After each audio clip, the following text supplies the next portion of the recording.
एक प्रमेह मिहिर रस के बारे में बताने के लिए आया हूँ।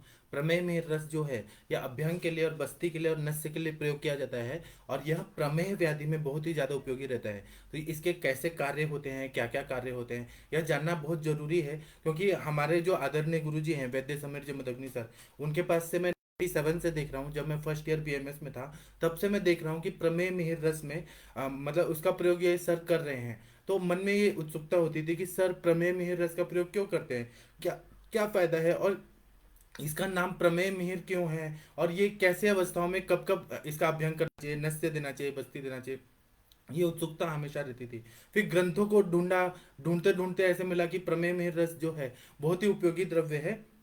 और इसमें जो कंटेंट्स है वो इस तरह से डिजाइन करके आचार्यों ने बनाए हैं कि इसका प्रयोग हम लोग जब करते हैं अभ्यंग के रूप में, तो जो धातुओं में शिथिलता आई है प्रमेह की वजह से, क्या होता है कि मांसपेशियां जो रहती है वो लूज पड़ जाती हैं। आप लोग ऐसे कल्पना करिए कि बहुत ज्यादा पानी पानी है, पूरा शरीर में पानी पानी जमा हो गया है, पानी पानी जमा हो गया है, तो हमें ना कुछ ऐसा चीज चाहिए जो, और फिर प्रमेह में ऐसा होता है, आप कृष्ण प्रमेह ही लीजिए या स्थूल प्रमेह ही लीजिए, कोई भी तरह का प्रमेह ही आप लेंगे, तो आप लोग अगर उनके आप ऐसे देखेंगे ना तो उनके मसल्स लूज हुए रहते हैं, स्किन लूज हुआ रहता है। ऐसे ही ये तो हमें पता चलता है, प्रत्यक्ष से पता चलता है। ऐसे ही सेलुलर लेवल तक भी शिथिलता आई रहती है। शिथिलता मतलब लूजनेस, और दुर्बलता आई रहती है, कमजोरी आई रहती है। प्रमेह के रोगी को ना कुछ तो ऐसा तेल चाहिए जिसका अभ्यंग करें, बस्ती करें, नस्य करें, किसी ना किसी तरह से धातुओं में ताकत आए, जो उसमें दुर्बलता है वह ठीक हो, और क्लेद दूर हो, जो इंट्रा सेलुलर एक्स्ट्रा सेलुलर जो फ्लूइड का बैलेंस है वह मेंटेन हो जाए,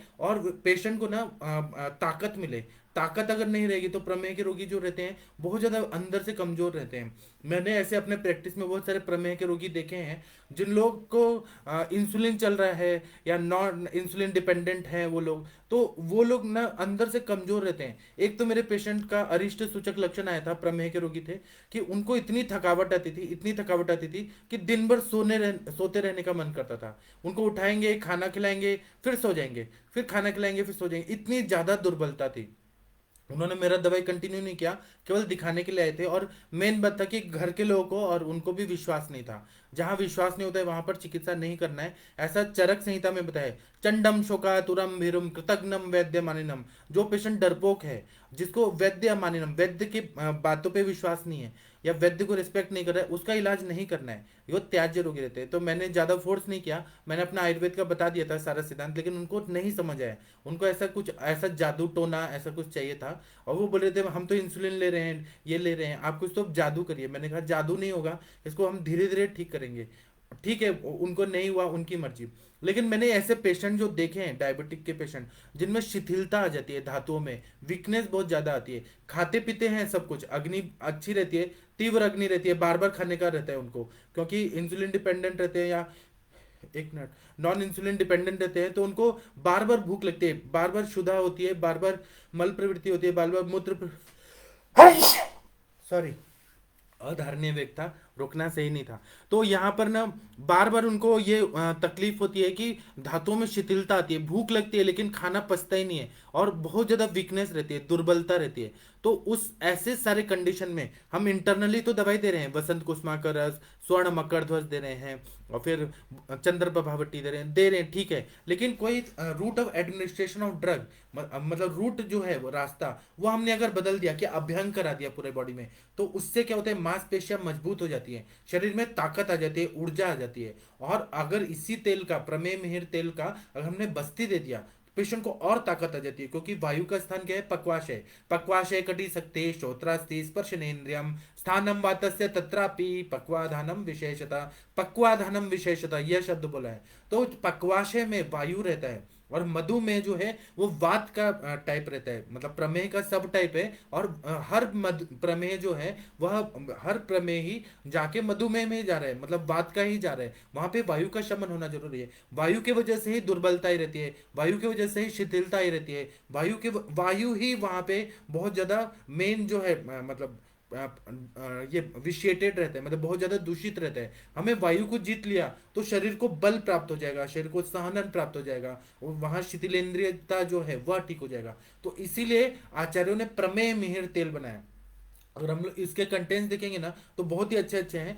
तो इसके कंटेंट्स क्या है, इसका श्लोक तो मुझे कहीं नहीं मिला। इसके कंटेंट्स हम लोग पढ़ेंगे और फिर ये कैसे काम करता है वो एनालिसिस करेंगे। और फिर हम लोग ये देखेंगे प्रभाव से कोई काम कर रहा है, कोई रस से काम कर रहा है, कोई वीर्य से काम कर रहा है, कोई विपाक से काम कर रहा है, कोई प्रभाव से। इसमें जो वनस्पतियां हैं वो कैसे काम कर रही हैं वो हम लोग देखेंगे। इसमें बहुत सारी वनस्पतियां हैं, तो ये क्या क्या है वो हम लोग पहले देखते हैं। तो सबसे पहले सोया जो है, मिश्रिया, जिसको मराठी में बाड़न शेपा बोलते हैं और हिंदी में, संस्कृत में मिश्रिया बोलते हैं और हिंदी में सोया बोलते हैं। सोया का साग आप लोग खाते होंगे, तो सोया का बीज डाल दिया, या सोया का जो पूरा ये रहता है पत्तों का गड्डी, वो ले लिया। फिर देवदार डाला हुआ है, फिर नागर मोथा डाला है, हल्दी डाला है। हल्दी जो है वो प्रमेह में बहुत अच्छा दवाई पता है।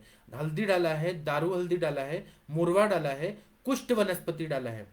फिर अश्वगंधा डाला है। अश्वगंधा मसल्स पे बहुत अच्छा काम करता है। अश्वगंधा नील श्लेष्म श्वेत्र शोतशायापहा, तो यह मसल्स पे, मांसअग्नि पे अच्छा काम करता है, इसलिए अश्वगंधा डाला है। फिर श्वेत चंदन, लाल चंदन, रक्त चंदन डाला है। फिर रेणुका डाला है, कुटकी डाला है, मुलेठी डाला है, रासना, दालचीनी, इलायची, भारंगी, चव्य, धनिया, इंद्रयव, करंज का बीज, अगरू, तेजपत्र, त्रिफला, त्रिफला में हरित की, विविध की, अम्ल की, फिर नलिका, सुगंध वाला, फिर खरेंटी या जिसको हम सहचर बोलते हैं वो डाला है, खरेंटी डाला है, कंधी नाम का वनस्पति डाला है, मंजिष्ठा डाला है, सरल काश डाला है, पद्म काश डाला है, लोहद्र, सौंफ, वचा, काला जीरा, जिसको हम स्याह जीरा भी बोलते हैं, फिर उशीर डाला है, जाति फल या जायफल बोला है वो डाला है, फिर वासा का मूल, वासा वनस्पति का जड़ डाला हुआ है, और तगर। ये सारे वनस्पतियां एक एक तोला की मात्रा में ले लेना है और इनका कल्क बना लेना है।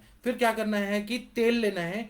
कितना लेना है, तो 128 तोला तिल का तेल लेना है, और शतावरी का रस 128 तोला लेना है। फिर लाक्षा का रस कितना लेना है, तो 512 तोला ले लेना है। और दही का ऊपर का जो पानी रहता है वो 512 तोला लेना है। और दूध लेना है 128 तोला लेना है। सभी को एकत्र कर देना है और कल्क बनाकर तेल पाक विधि से इसको बनाना है। तो यहाँ पर दूध भी डाला हुआ है, तो दूध से प्रमेय मिहिर तेल में बहुत ज्यादा ताकत आ जाती है। और जो भी लाक्षा का तेल रस डाला है, लाक्षा जो भी है वो लाक्षादि गूगल में हम लोगों ने प्रयोग करके देखा है कि लाक्षा जो रहता है वो बल बढ़ाता है, संधान करता है, अस्थि में मतलब अस्थियों के जो नए सेल्स बनाना है, ऑस्टियोजेनेसिस, अस्थि जनन, यह कार्य लाक्षा करता है, इसलिए लाक्षा का रस डाला हुआ है। फिर शतावरी का रस डाला है, जो रसायन है, जो बृहण है, रसायन है, वह डाला हुआ है। और तिल तेल तो है ही बात का श्रवण करने वाला। इन सबको तेल पाक विधि से तेल को सिद्ध कर देना है। यथा यथा फेनोद्गमे तेले फेन संतिष्ठ सर्पिशी, मतलब जब फेन का उद्गम होने लगता है तो तेल पाक विधि अगर हम देखेंगे तो वह सिद्ध हो जाता है। और फेन संतिष्ठ सर्पिशी, अगर घृत सिद्ध कर रहे हैं तो फेन शांत हो जाता है। तो इस तरह से ऐसा बता रहे हैं कि द्रव्य पदार्थों को द्विगुण लिया है, जो भी लिक्विड फॉर्म में है, जैसे शतावरी का रस ले लिया, लाक्षा का रस ले लिया, ये कल्क से क्वाथ से हमने डबल डबल मात्रा में लिया है। ऐसा बहुत सारा अलग अलग जगह पे ऐसा बताया, लेकिन जो मैं सर के नोट से बता रहा हूँ वो बोल रहे हैं कि जो मात्रा बताइए, जैसे तिल तेल 128 तोला, शतावरी का रस 128 तोला, लाक्षा का रस 512 तोला, दही का पानी 512 तोला, दूध 128 तोला, यह तो बताया ही है। तो इसको लेकर और फिर ना पकाना है, और फिर मंद अग्नि पे 2 दिन में, 3 दिन में, कभी कभी 7 दिन भी लगता है, इसको पकाते जाना है। और क्या है कि कोई भी वैद्य बनाता है तो कंटिन्यू 24 घंटे तो बना नहीं सकते हैं, कभी ना कभी तो नींद आएगी, तो उसको बंद कर दीजिए गैस को या चूल्हा को। और पहले के तो जमाने में तो चूल्हा पे बनता था, आजकल गैस पे बनता है, मंद अग्नि पे। तो क्या है कि ऐसा बताया जाता है, बहुत सारे भैषज कल्पना वाले वैद्य लोग ऐसा अनुभव से बताते हैं कि हम कंटिन्यू नहीं जाग पाते हैं, तो हम क्या करते हैं कि उसको वैसे ही ढक देते हैं। तो क्या होता है, ढक देते हैं ना, तो वो द्रव और ज्यादा उसमें एब्जॉर्ब होकर और ज्यादा गुण बढ़ाता है। इस तरह से वैद्य लोग बोलते हैं। अगर कंटिन्यू बनाया जाए तो 2-3 दिन तक अगर तेल पाक को सिद्ध करके बना दिया तो वह भी ठीक है, और अगर रुक रुक के बनाया जाए तो 7 दिन तक भी लग सकता है। जितना वो पानी का कंटेंट उड़ जाएगा और तेल सिद्धि हो जाएगा, उतना उसका फायदा होगा। और प्रमेय मिहिर तेल जब बनाते हैं तो उसके 3 पाक होते हैं। वो वर्ती निकालते हैं कल्क का बनने के बाद, जब फेनोद्गम हो गया है तो वह वर्ती निकाल के देखते हैं तो खर पाक हुआ है क्या, मध्यम पाक है, खर पाक है, उस हिसाब से हम लोग डिसाइड करते हैं। खर पाक जो रहता है वो अभ्यंग के लिए अच्छा होता है, मृदु पाक जो होता है नस्य के लिए अच्छा होता है, मध्य पाक जो रहता है वो बस्ती के लिए अच्छा होता है, नस्य के लिए अच्छा होता है। तो वह आप लोग डिसाइड कर सकते हैं कि यह कैसा होता है। और महाराष्ट्र में ज्यादातर वैद्य लोग इसको अब यूज करते हैं, वहां उनके फार्मेसी में बनता है। महाराष्ट्र के वैद्य लोग बनाते हैं, मैं भी अपने सर का यूज करता हूँ, मुझे भी बहुत अच्छा फायदा होता है।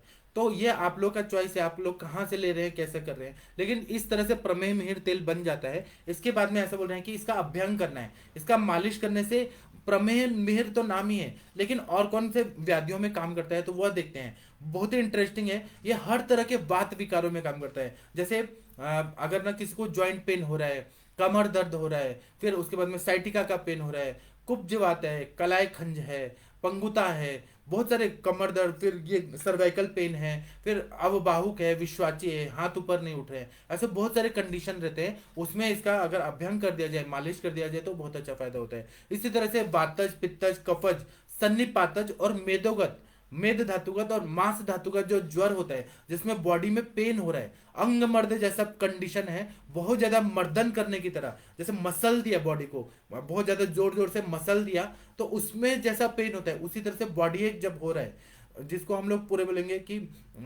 मायलजिया ऐसे शब्द बोलते हैं, जिसमें मस्कुलर पेन हो रहा है, पूरा बॉडी में टूट रहा है, इतना ज्यादा पेन हो रहा है, ऐसे कंडीशन में अगर प्रमेय मिहिर तेल का प्रयोग कर दिया जाए बहुत अच्छा फायदा होता है। इसका काम कैसे होता है यह जानना वो जरूरी है। तो कोई भी अभ्यंग हम लोग जब करते हैं ना, तो भ्राजक पित्त जो रहता है वह जागृत कर दिया जाता है, और वो भ्राजक पित्त वो तेल को एब्जॉर्ब करता है और वायु का शमन करता है। क्योंकि वायु का स्थान क्या बताए, पक्वाशय, कटी शक्ति, श्रोत्रास्ति, स्पर्शनेन्द्रियम, स्पर्शनेन्द्रियम मतलब त्वचा भी है वायु का स्थान। जब हम यहाँ पे अभ्यंग करेंगे तो वह वायु का शमन करेगा ही, क्योंकि वायु का स्थान है, पूरा जो त्वचा है स्पर्शनेन्द्रिय वो वायु का स्थान है। यहाँ पर अगर हमने कर दिया तो उसका इफेक्ट डायरेक्ट पेट में जाता है, वह यहाँ से एब्जॉर्ब होकर यहाँ पे जाता है। इसका मैं एक उदाहरण देता हूँ।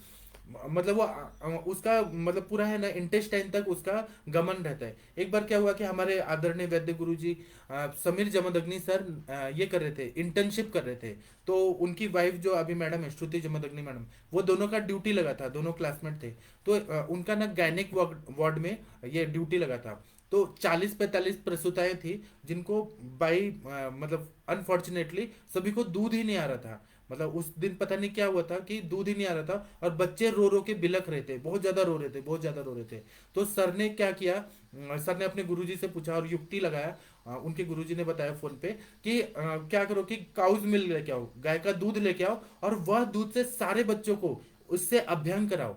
अभ्यंग कराया गया सारे बच्चों को, और सारे बच्चे शांत हो गए। और ऐसा पाया गया, मतलब उसको 3-4 घंटे लगे बच्चों को दूध से अभ्यंग करने से। बाद में कुछ देर के बाद, और दूध एब्जॉर्ब भी हो रहा था, स्किन के थ्रू एब्जॉर्ब भी हो रहा था। कुछ देर के बाद ऐसा पता चला कि बच्चों कभी कभी ना सोते सोते या कभी भी ना ऐसे दूध की उल्टी करते हैं, दूध निकल जाता है। तो ऐसा हुआ, अभ्यंग किया गया स्किन पे, और वो दूध अंदर गया पेट में, वहां से अब्जॉर्ब होकर दूध पेट में गया, और फिर बच्चों को उल्टी जैसा कभी कभी निकलता है, उल्टी नहीं होता, कभी कभी दूध का ऐसा निकलता है, उद्गार टाइप निकलता है, तो वैसा पाया गया। तब ये कंक्लूजन एकदम परफेक्ट हो गया कि route of administration of drug, यह रास्ता भी है। अगर हमें पेट में कोई भी मेडिसिन पहुंचानी है, पेट में आमाशय में या इंटेस्टाइन में पहुंचानी है, तो अभ्यंग करके भी इसका प्रयोग किया जाता है। एक महात्मा गांधी का भी मैं बात बताऊंगा जो आप लोगों को बहुत ज्यादा उपयोगी रहेगा। ऐसा ये मैं महात्मा गांधी पे ये कुछ टिप्पणी नहीं कर रहा हूँ, टीका टिप्पणी नहीं कर रहा हूँ, मैं साइंटिफिक आयुर्वेद की दृष्टि से मैं बस बता रहा हूँ। बाकी आप लोग उसका गलत अर्थ मत निकालेगा, इंटरप्रिटेशन मत करेगा। क्या था कि महात्मा गांधी थे, वो कभी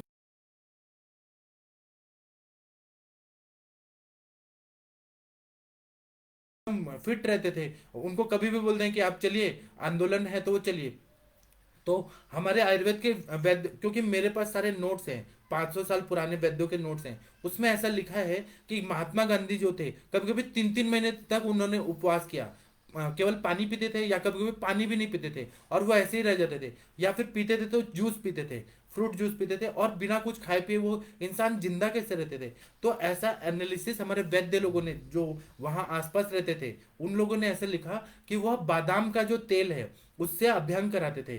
तो 7-8 घंटा अभ्यंग होता था उनका, दिन भर सत्याग्रह कर रहे हैं लेकिन अभ्यंग होता था। तो बादाम का जो तेल है वो कितना पौष्टिक है, कितना न्यूट्रिशियस है, उसे अभ्यंग करेंगे तो वो तेल पूरा एब्जॉर्ब होकर आमाशय में जाएगा, पेट में जाएगा, इंटेस्टाइन में जाएगा, तो भूख लगेगी क्या। इस तरह से वो सरवाइव कर लेते थे, यह ट्रिक उनको मालूम था। और वो भी आयुर्वेद का ही यह ट्रिक है कि हम अब पक्वाशय कटी शक्ति श्रोत्रासी स्पर्श इंद्रियम, ये वायु का स्थान है, ठीक है। लेकिन अगर हमने यहाँ से अभ्यंग किया तो डायरेक्ट वो पेट तक जाता है, उसका गामित्व रहता है। तो यही कॉन्सेप्ट को ध्यान में रखिए। और ये कैसे जाएगा, जब ये जा रहा है मेडिसिन अभ्यंग के द्वारा, तो पहले स्किन में जाएगा। स्किन के 7 लेयर है, अब वो भासनी, लोहिता, श्वेता, ताम्रा, ये सब आप लोग को मालूम है। 7 लेयर से एब्जॉर्ब होगा, उसके बाद में वो अंदर मसल्स में जाएगा, मसल्स के बाद वो आर्टरीज में जाएगा, आर्टरीज के थ्रू पूरा बॉडी में सर्कुलेट होगा, उसी तरह से बोन्स तक जाएगा। इतना अभ्यंग का गामित्व है। मज्जा धातु तक जाएगा, रस धातु तक जाएगा, रक्त धातु तक जाएगा। बॉडी को जो चाहिए, हम खाना खा के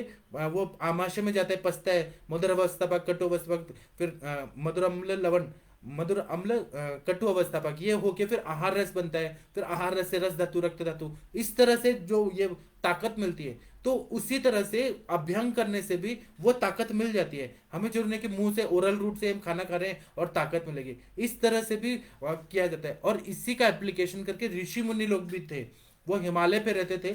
वो लोग क्या करते थे, वो लोग कुछ खाना पीना कुछ नहीं, वो लोग क्या करते थे कि ऐसे तेल बना लेते थे। ऋषि मुनि तो थे ही, उनको सारा वनस्पति मालूम था, हिमालय में रहते थे। वो लोग क्या करते थे कि वो वनस्पतियां लाते थे, तेल सिद्ध कर लेते थे, और उससे रोज अभ्यंग करेंगे और तपस्या में बैठ जाएंगे।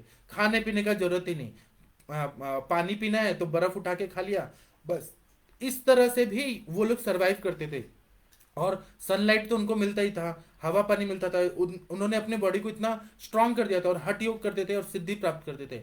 तो यही चीज हम क्यों ना आयुर्वेद में करें कि प्रमेह, मिहिर, तेल जैसे दवाइयों का अभ्यंग करें। अभ्यंग करेंगे तो धातुओं की शिथिलता आ गई है, धातुओं की शिथिलता आ गई है, धातु दुर्बल हो गए हैं, अपने मसल्स दुर्बल हो गए, अपने अस्थि धातु दुर्बल हो गए, वहां से अभ्यंग करके शरीर को मजबूत बना दिया जाए। और आप लोग को पता है कि जो पहलवान लोग रहते हैं वो नॉर्थ इंडिया में सरसों के तेल की मालिश करते हैं, यहाँ पर महाराष्ट्र में तिल तेल से मालिश करते हैं, साउथ इंडिया में नारियल के तेल से मालिश करते हैं। तो जितना वो मालिश करके वो पहलवानी करते हैं, उतना शरीर मजबूत हो जाता है, इतना मजबूत हो जाता है कि मसल जो होते हैं स्ट्रांग हो जाते हैं। और एक और चीज बताया है स्नेहन के बारे में, कि जैसे हरियाणा पुलिस या पंजाब पुलिस का पहले के जमाने में जो डंडा होता था, बांस का डंडा होता था, उसमें ना सरसों का तेल पिलाया जाता था। इतना तेल वो एब्जॉर्ब होता था, और उसकी वजह से जो बांस का डंडा, पुलिस का डंडा था, मजबूत हो जाता था कि टूटता नहीं था, इतना मजबूत। ऐसे ही अगर हम लोग अभ्यंग कर रहे हैं, बस्ती कर रहे हैं, किसी भी तरह से तेल एब्जॉर्ब हो रहा है, तो हड्डियां कितनी मजबूत हो जाएंगी, इतनी मजबूत हो जाएंगी कि आप जंप मारिए, कहीं से भी जंप मारिए, आपको फ्रैक्चर नहीं होगा। और इसीलिए जो शिवाजी महाराज जो थे, great emperor, Hindu Maratha emperor, वह जब जंप मारते थे सिंहगढ़ से, प्रतापगढ़ से, वो जब जंप मारते थे ना, तो उनको फ्रैक्चर भी नहीं होता था। क्यों? क्योंकि उनके खान पान में ये सब आयुर्वेद था।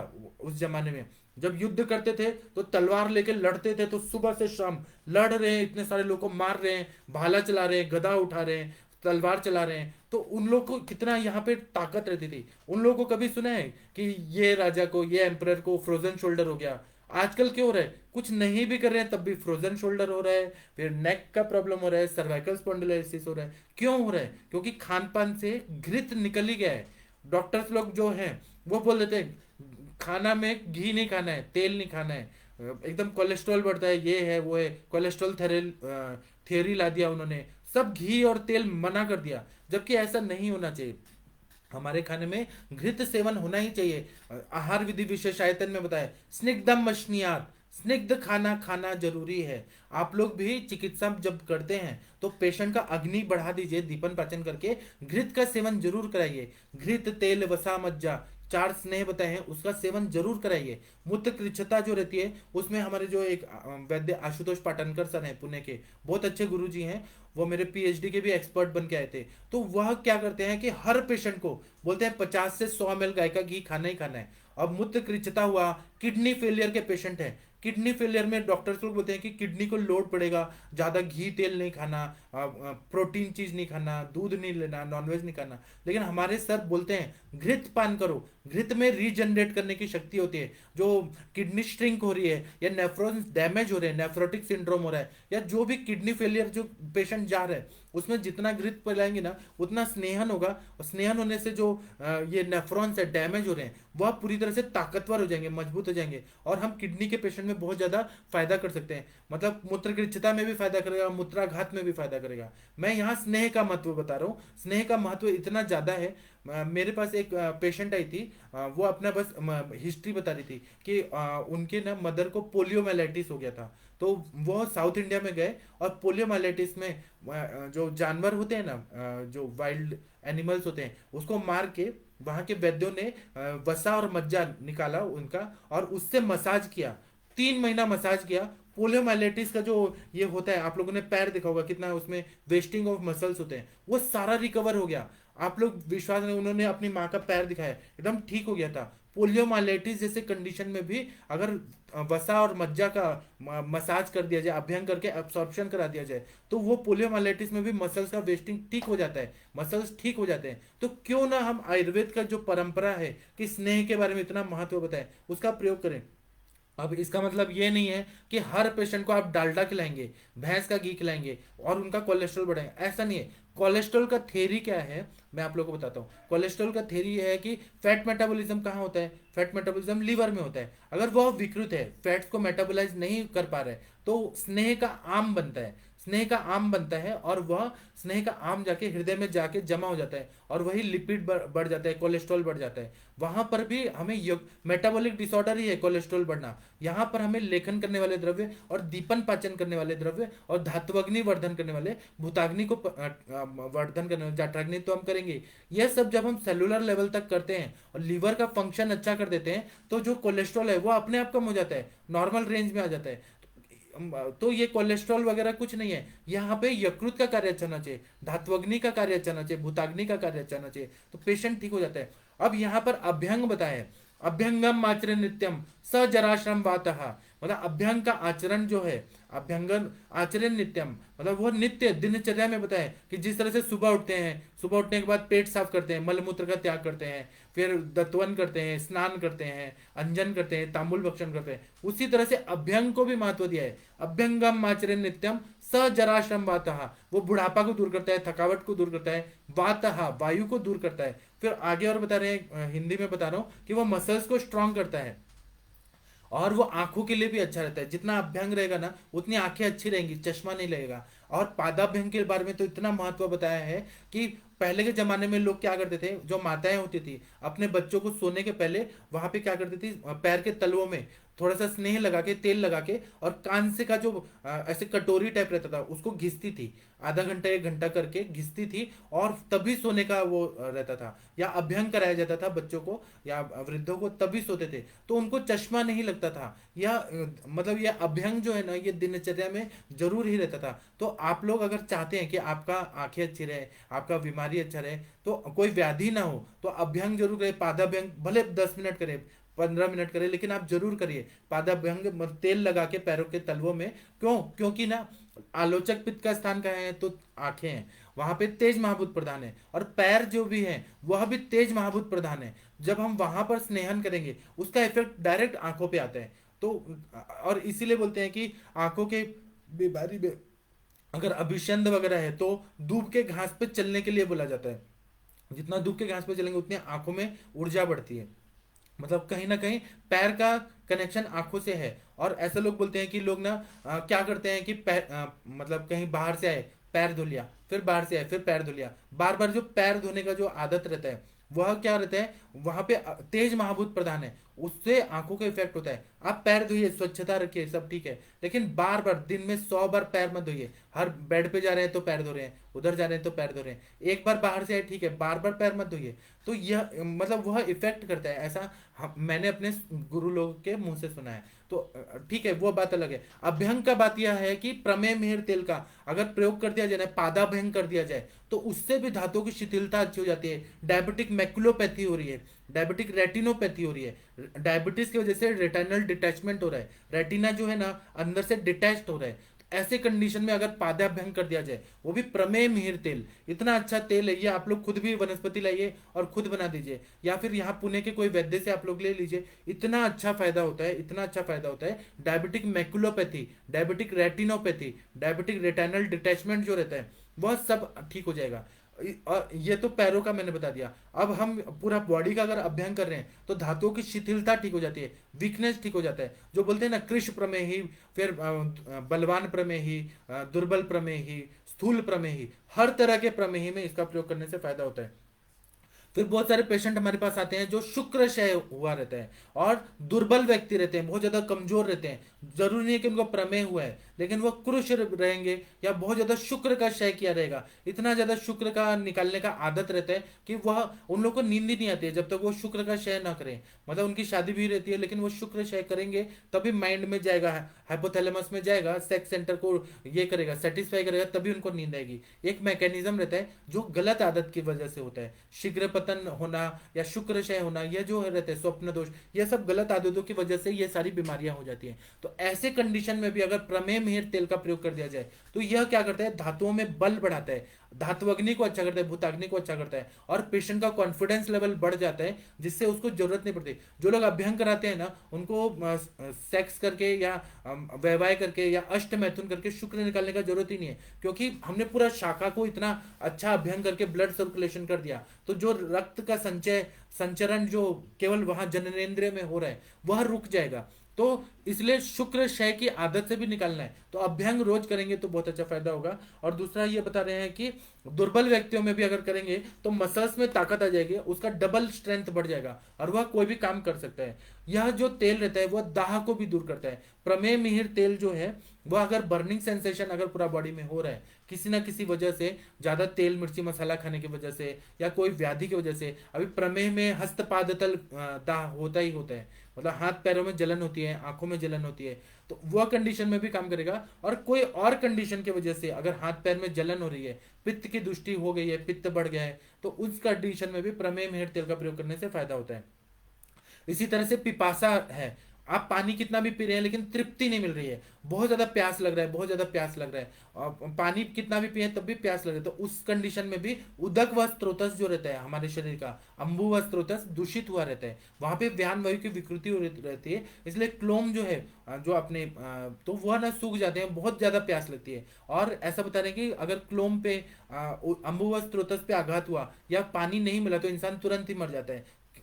बिना पानी के तो कोई जिंदा नहीं रहता, पानी तो चाहिए शरीर के लिए। तो वहां पर यह जब हम लोग करते हैं प्रमेय मिहिर तेल का अभ्यंग करते हैं तो यह क्या करता है कि स्त्रोतोरोध को दूर करता है, स्वेद वाहिनियां जो रहती है वह जो अवरुद्ध हुआ रहता है वह बैलेंस हो जाती है, वहां पे फिर वहां पे स्वेद गमन होने लगता है। पानी पिएंगे तो पसीना अच्छे से आने लगेगा, पसीना आना यह भी एक फिजियोलॉजी है, नॉर्मल पसीना आना, अति भी नहीं होना चाहिए और कम भी नहीं होना चाहिए।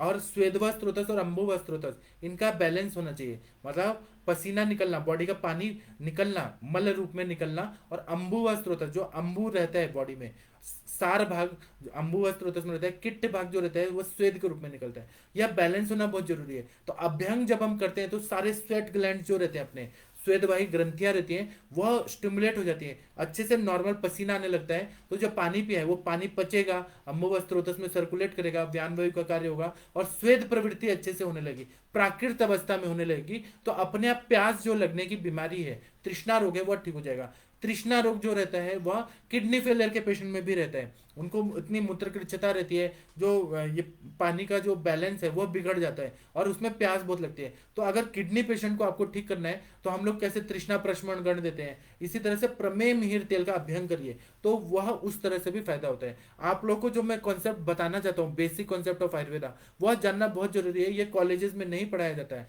कि इस तरह से भी हम लोग तृष्णा को ठीक कर सकते हैं, किडनी फेलियर के पेशेंट को भी ठीक करते हैं, डायबिटीज के जो बीमारियां हैं जिसमें बहुत ज्यादा प्यास लग रही है, मूत्र प्रवृत्ति बहुत हो रही है, बार बार यूरिनेशन को जाना पड़ रहा है, जिसको हम पॉलीयूरिया बोलते हैं, वह सब कंडीशन में प्रमेय मिहिर तेल का प्रयोग करने से बहुत अच्छा फायदा होता है।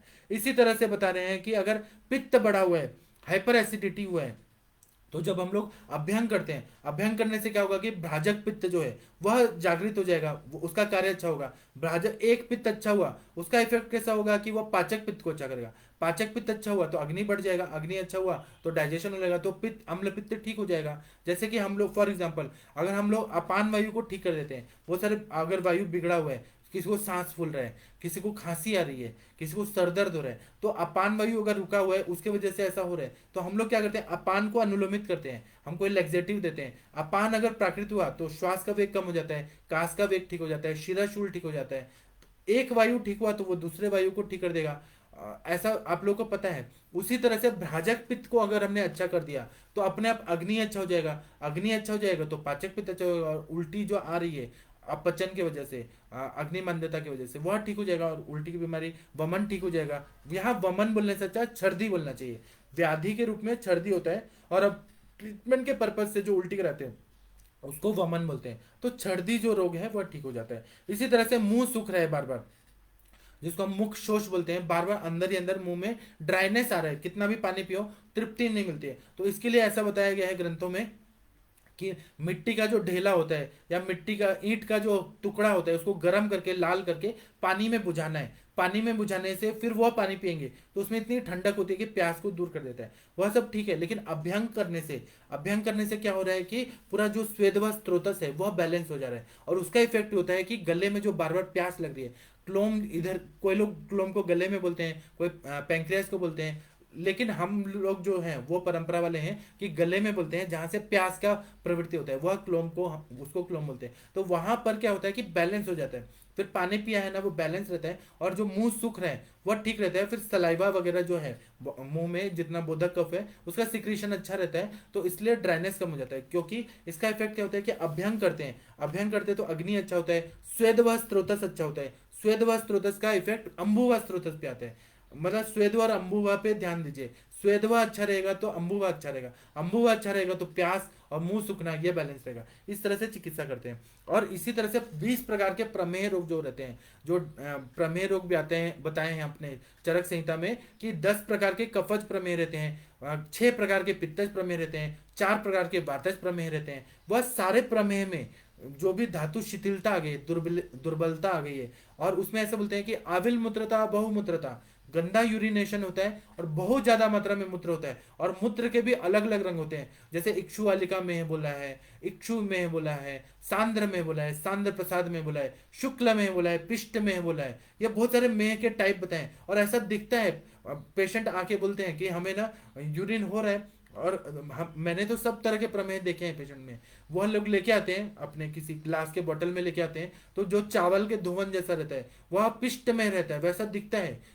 कुछ सांद्र प्रसाद में रहते हैं, कुछ इक्षु वालिका में के रहते हैं, कुछ मंजिष्ठ में, पित्त वाले 6 प्रकार के भी आते हैं, रक्त में, मंजिष्ठ में, लाल में, लाल में नहीं, अलाल में, ये वायु का टाइप रहता है। उस तरह के भी अलाल में तो कफज वाला रहता है, हरिद्र में जो रहता है, यह सब रहता है पित्त वाले में, और वायु वाले में मज्जा में, हस्ती में, ये सब रहता है, और इसमें कफ में, शनेर में, ये सब टाइप्स हैं। ये सारे पेशेंट दिखते हैं। मधु में मधु के टाइप पे निकलता है, उसको आपने इंसुलिन लेके या मेटफॉर्मिन, ग्लिमिप्राइड लेके आपने रोक दिया तो ठीक है, नहीं तो वो मधु की तरह बहुत ज्यादा मीठा मीठा यूरिनेशन होने लगता है। वो जैसे यूरिन करते हैं तो चीटियां लगने लगती है, इतना शुगर लेवल ज्यादा होता है, 500 से ऊपर जाता है तो ऐसे दिखता है। तो यह मधु के समान ही मधु में आचार्य लोगों ने जो भी लिखा है सब देखा हुआ है, समझा हुआ है। ऐसे कंडीशन में जो धातु का शिथिलता आ गई है, कोई भी प्रमेय है, और वहां पे आप लोगों को पता है कि प्रमेय होने की संप्राप्ति कैसी है कि आप जो कफ दुष्टि बहुत रहती है, आज से सुखम स्वप्न सुखम, मतलब इंसान बैठे रहता है, दिन भर सोते रहता है, कफ वर्धक आहार विहार का सेवन करता है, उससे कफ दोष दूषित हो जाता है, विहार भी वैसा करता है और आहार भी वैसा करता है। उसकी वजह से क्या होता है कि अग्नि मंद हो जाती है, और जो ये है बद्ध और अबद्ध मेद जो रहता है, मतलब जो जुड़ने वाले मेद हैं, अच्छे मेद, और जो अबद्ध, जो जुड़ने वाले मेद नहीं है, विकृत मेद है, वह सब दूषित हो जाते हैं, कफ दोष विकृत हो जाता है। पानी का जो जलियांश है वह बहुत ज्यादा बढ़ जाता है, बॉडी में एक तरह से बाढ़ आ जाती है, इतना ज्यादा पानी पानी होता है, किडनीज फिल्टर नहीं कर पाती हैं, धात्वग्नि मंद हो जाती है, और जो जलीय अपने दूष्य हैं, 10 दूष्य होते रहते हैं, त्वचा, सॉरी, रक्त है, रस है, ओज है, लसिका है, शुक्र है, मज्जा है, ये जो जलीय है दूष्य धातु, वह सब दूषित हो जाते हैं, और वहां पानी पानी पानी पानी, क्लेद क्लेद क्लेद क्लेद हो जाता है, और किडनी अच्छे से यूरिन को क्लियर नहीं कर पा रही, फिल्टर नहीं कर पा रही है, धात्विक धात्वग्नि मंद रहता है।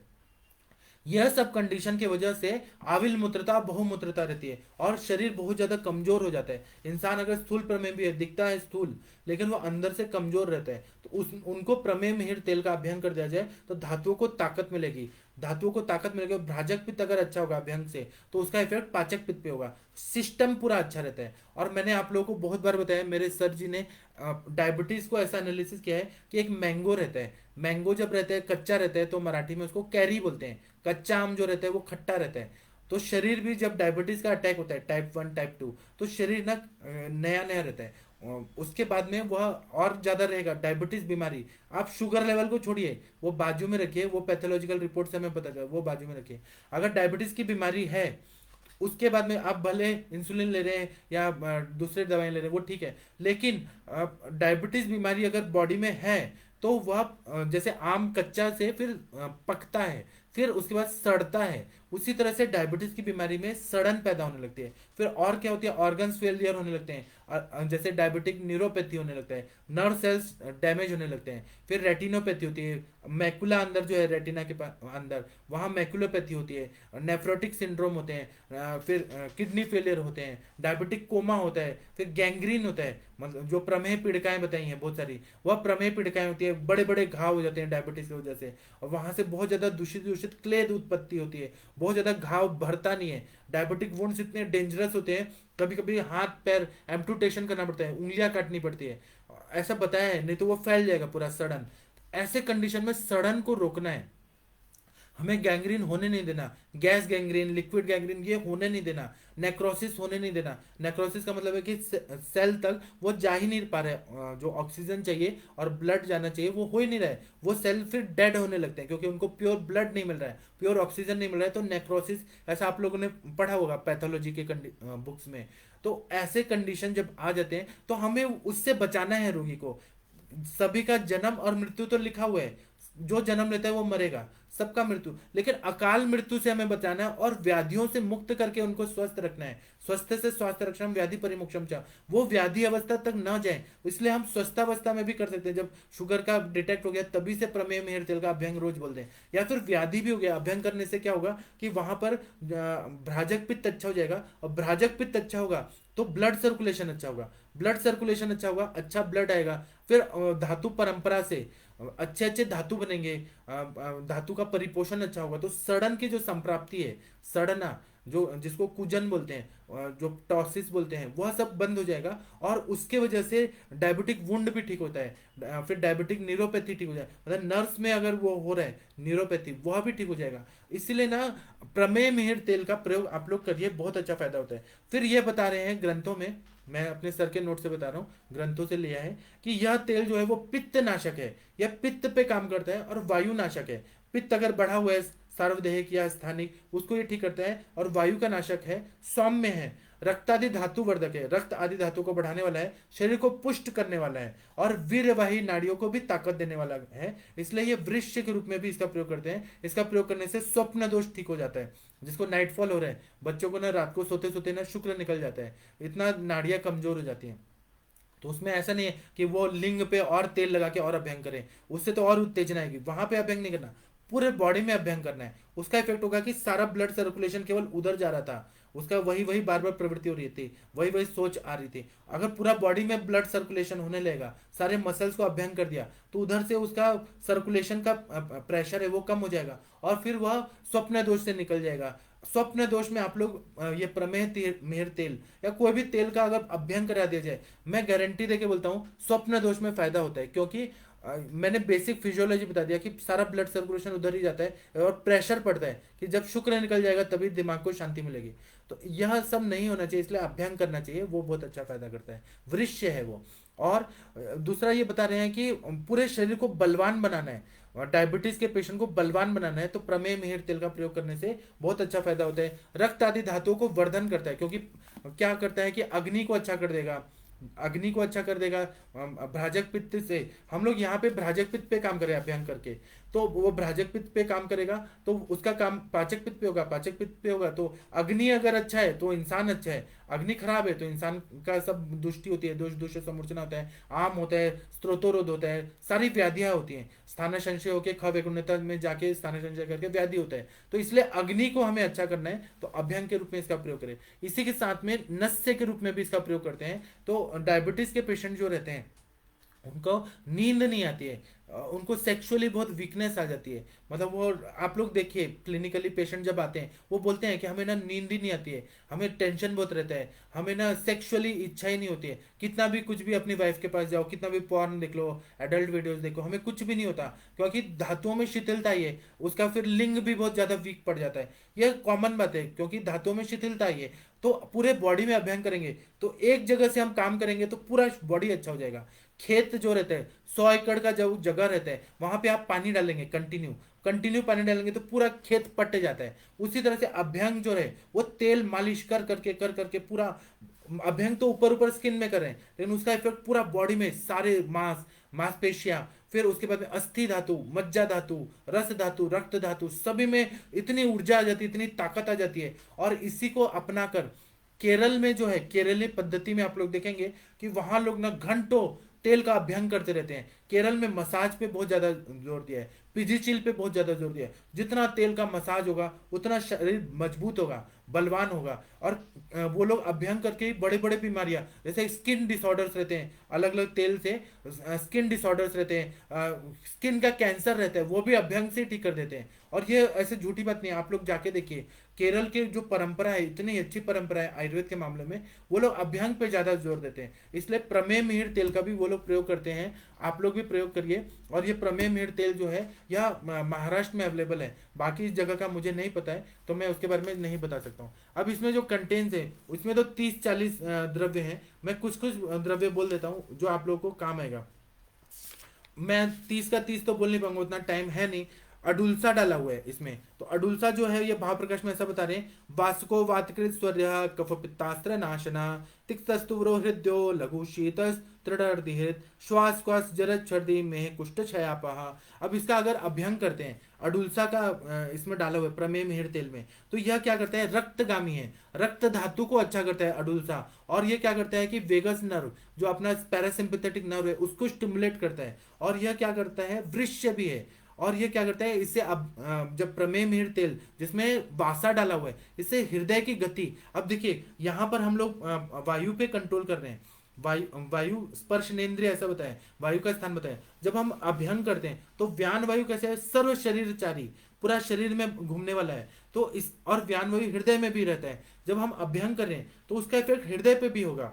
हृदय भी अगर व्यान वायु ऊपर अभ्यंग करने से अच्छा हो रहा है तो हृदय का पंपिंग एक्शन भी अच्छा होगा, हृदय काम अच्छा करेगा। और यह जो वासा है वह तो कितना अच्छा है, वासा तो डायरेक्ट इसमें डाला है, रक्तपाचक में डाला है। और वासा जो है यह हृदय की गति को बढ़ा देता है, हार्ट पे काम करता है। हृदय जो है वो इसमें शिरामर्म बताते हैं, महामर्म बताते हैं। और शिरामर्म है तो मतलब रक्त का वहां पे जरूर इन्वॉल्वमेंट है, रक्त पे ये काम करने वाला दवाई है वासा, इसीलिए इसका प्रयोग करते हैं, बहुत अच्छा फायदा होता है। दूसरा ये बताते हैं कि इसका काम जो रहता है शोथक रहता है, सूजन को भी कम करता है, वेदना भी हरता है। अगर किसी को वात व्याधि है और वासा का तेल वाला, वासा युक्त अगर प्रमेय मिहिर का प्रयोग कर देते तो पेन भी कम हो जाता है, पेन सबसाइड कर देता है, वायु का शमन कर देता है। उसी तरह से हल्दी डाला हुआ है, मैं कुछ कुछ ही बोलूंगा, ऐसे बताने के लिए तो बहुत है, अगर मैं बताऊंगा तो पूरा दिन लग जाएगा, लेकिन जो जो मेन मेन है वो मैं बता रहा हूँ। हल्दी के बारे में बता रहे हैं कि हरिद्रा कांचनी पीता निशाख्या वर वर्णिनी त्रिविघ्ना हल्दी योषित प्रिया हट्ट विलासिनी हरिद्रा कटुका तिक्ता रुक्षोष्णा कफ पित्तनोत वर्ण त्वक दोष में हास्त्रा शोष पांडु व्रणापा। त्वक दोष और मेह में बहुत अच्छा काम करता है। और निशा धात्री का प्रयोग आप लोगों को पता है, निशा मतलब हल्दी और धात्री मतलब आमलकी, इसका प्रयोग हम लोग प्रमेह में करते ही हैं। निशा धात्री योग इसका प्रयोग हम लोग प्रमेह में करते हैं, धातु शिथिलता ठीक होती है, वह अभ्यंतर दीजिए। और यह अभ्यंग के रूप में प्रमेय मिहिर तेल दीजिए हरिद्रा युक्त। तो यह क्या बता रहे हैं, कुष्ठग्न है, लेखनीय है, कंडुग्न है, विषग्न है, इस तरह से गुणवर्धक रहता है। और यह हल्दी का लेप शोथर है, वेदना कम करने वाला है, वर्ण है, व्रण का शोधन करता है। प्रमेह में जो भी प्रमेह मिहिर तेल का ना लोकल एप्लीकेशन भी करते हैं, जैसे जात्यादि तेल का करते हैं, मुरी वेणा तेल का करते हैं, वैसे प्रमेह मिहिर तेल का प्रयोग आप लोग डायबिटिक वुंड रहता है उसमें आप लोग करिए, इतना अच्छा फायदा होता है, जल्दी जल्दी हीलिंग होने लगता है। आपको जरूरी नहीं है कि आप हर डायबिटिक वुंड में जात्यादि तेल या व्रण शोधक व्रण रोपक तेल से ही करें। प्रमेह मिहिर तेल है ना अपना, आप इसका थोड़ा सा भी प्रयोग करके देखिए, डायबिटिक वुंड में इतना अच्छा फायदा होता है, इतना अच्छा फायदा होता है, आप लोग इसके फैन हो जाएंगे। मैं आपको गारंटी देके करता हूँ, मेरे पास है, लेकिन मेरे ऊपर है पंचकर्म वाला जो जगह है। आप लोग कभी पुणे में आएंगे मेरे इधर तो मैं दिखाऊंगा, अभी मैं लाया नहीं। प्रमेय मिहिर तेल इतना अच्छा तेल है, सुगंधित तेल रहता है, उससे आप लोग ना अभ्यंग करेंगे। प्रमेय के आप लोग के आसपास भी बहुत सारे पेशेंट होंगे, घर में भी बहुत पेशेंट होंगे जिनको डायबिटीज हुआ रहता है, आप लोग इसका प्रयोग करके देखिए, बहुत अच्छा फायदा होता है। और ऐसा बता रहे हैं कि यह ना वेदना स्थापन करता है, अनुलोमन करता है, और कृमियों को भी नष्ट करता है, यह सब तो है। त्वचा पे इसका क्या काम रहता है, तो इसका अगर हम लोग प्रयोग करते हैं तो वेदना को दूर करता है, शोथ को दूर करता है, डायबिटीज के वुंड को ये ठीक कर देता है। और अगर हम लोग देखेंगे तो इसमें ये डाला हुआ है, लोद्र डाला हुआ है। लोद्र है तो लोद्रोग्राही शीत, लोद्रोग्राही लघु शीता चक्षुष्य कफ पित्तनोत कषाय रक्त पित्ताश्रेय ज्वरातिसार शोधरित। अब ये त्वचा में क्या काम करता है कि त्वचा की शुद्धि करता है, त्वक रोगों में बहुत अच्छा काम करता है। हम लोग ज्यादा नहीं देखेंगे, हम लोग को ये देखना है कि प्रमेय मेर तेल में क्यों डाला है। फिर रासना देखेंगे तो रासना है रसाम रासनाम पाचनी तिक्ता कुरुष्णा कफ वातजित शोथ श्वास समीरास्त्र वात शूलोदरापहा काश श्वास विषाति स्थिति वात काम हृदय। अब ये जो रासना है वह क्या काम करता है, तो त्वचा में यह वायु का शमन करता है, कफ का शमन करता है, श्वास को दूर करता है। तो इसलिए रासना का प्रयोग कर दिया कि वायु और कफ पे इसको जीतना है। उसी तरह से रक्त चंदन डाला हुआ है। रक्त चंदन क्यों डाला है, तो रक्त चंदन के बारे में बता रहे हैं, रक्तम शीतम गुरु स्वादु छर्दी तृष्णास्त्र पित्तरित तिक्तम नेत्रितम वृश्यम ज्वर व्रण विषापहम। अब इसका प्रयोग जो करते हैं तो यह बाह्य लेप से शोथर है, दाह का शमन करता है, स्तंभन है, त्वग दोष को दूर करता है, व्रण को अच्छे से ठीक करता है, वर्ण गण में भी रक्त चंदन बताया है। और यह जब अभ्यंग करते हैं तो इसका प्रयोग करने से क्या होता है कि रक्त का प्रसादन होता है, अच्छा ब्लड बनने लगता है, तो इसीलिए चंदन का प्रयोग कर दिया है और वही प्रमेह मिहिर तेल में डाला हुआ है। अब मुरवा देखते हैं तो मुरवा के बारे में भाव प्रकाश निघंटु में बताया, मुरवा सरा गुरु स्वादु तिक्ता पित्तास्त्र मेहनुत त्रिदोष तृष्णा हृदरोग कंडु कुष्ठ ज्वरापहा। इसमें मेहनुत बोला है, प्रमेह में ये बहुत अच्छा दवाई है। और इसका अगर हम लोग प्रमेह मिहिर तेल में प्रयोग कर रहे हैं तो त्वचा में जो प्रमेह का अटैक हुआ है वह संप्राप्ति की वजह से त्वचा में जो भी इफेक्ट हुआ है वह पूरी तरह से मुरवा युक्त जो प्रमेह मिहिर तेल का प्रयोग कर रहे हैं वह ठीक कर देता है। वहां पे जो संप्राप्ति स्थानिक रूप से हुई है और शाखागत हुई है, कोष्ठगत हुई है, दोष दूष्य समूर्छना हुई है, वह सब पूरी तरह से ठीक हो जाता है। इस तरह से मुस्ता डाला हुआ है, तो मुस्ता के बारे में भावप्रकाश निघंटु में बताया, मुस्तम हिमम कटुग्राही तिक्तम दीपन पाचनम कषायम कफ पित्तास्त्र तृण ज्वरा रुचि जंतु यनुपदेशय जातम मुस्तकम तत्प्रशस्यते तत्रापि मुनिभिः प्रोक्तम वरम नागर मुस्तकम। अब नागर मोथा जो है यह त्वचा में स्वेद जनक है, पसीना लाता है। तो मैं बार बार प्रमेह मिहिर तेल के बारे में बता रहा था ना कि उससे ये आता है, मतलब प्रमेह मिहिर तेल से स्वेद प्रवृत्ति अच्छे से होने लगती है। स्वेद प्रवृत्ति अच्छे से होगी तो प्रमेह के जो संप्राप्ति है जिसमें आविल मूत्रता बहुमूत्रता है वह पसीना जब निकलने लगेगा तो उसका इफेक्ट अग्नि पे तो पड़ेगा ही, पसीना निकलने लगा तो आविल मूत्रता बहुमूत्रता भी ठीक हो जाएगा। उसका इफेक्ट ये होगा कि किडनी का भी काम अच्छा होगा, धात्वग्नि का भी अच्छा होगा, भ्राजक पित्त अच्छा होगा तो पाचक पित्त अच्छा होगा। इसलिए ना मुस्ता डाला हुआ है जो आम का पचन करता है, स्थानिक आम का भी पचन करता है, अग्नि को अच्छा कर देता है, तो इसलिए स्वेदजनक है, त्वग दोष नाशक है। कंडू पामा विचर्चिका जो प्रमेह रोग की वजह से जो कुष्ठ रोग हुआ है, मतलब वहां पे स्किन में डिसऑर्डर हो गया क्लेद की वजह से, प्रमेह जन्य कुष्ठ जो हुआ है उसमें भी यह मुस्ता वाला जो प्रमेह मिहिर तेल है उससे फायदा होता है। उसी तरह से जो मिश्रिया डाला है, सोआ सबसे पहला घटक द्रव्य मैंने सोआ बताया था, तो वह डालने से क्या होता है, महाप्रकाश निघंटु में बोला है मिश्रा विशेषात योनि शूल योनि शूल में सबसे अच्छा मिश्रा सोया बताया। उसका आप लोग ने घृत सिद्ध कर दिया, घृत के साथ सोया को ऐसे पाउडर को अगर योनि प्रदेश में पिचू रख देंगे तो योनि शूल ठीक होता है। यहाँ पर क्या काम हो रहा है, अग्निमान हृदया बद्ध वेट कृमि शुक्र हृत रुक्षोषणा पाचनी कासा कृमि शेषा नीलान हरित। अब यह प्रमेह मिहिर तेल में इन्होंने जो सोया डाला हुआ है तो यह रोचन है, दीपन है, पाचन है, अनुलोमन है, और यह इसका जब अभ्यंग करते हैं तो यह क्या करता है कि वहां पे वेदना का शमन करता है।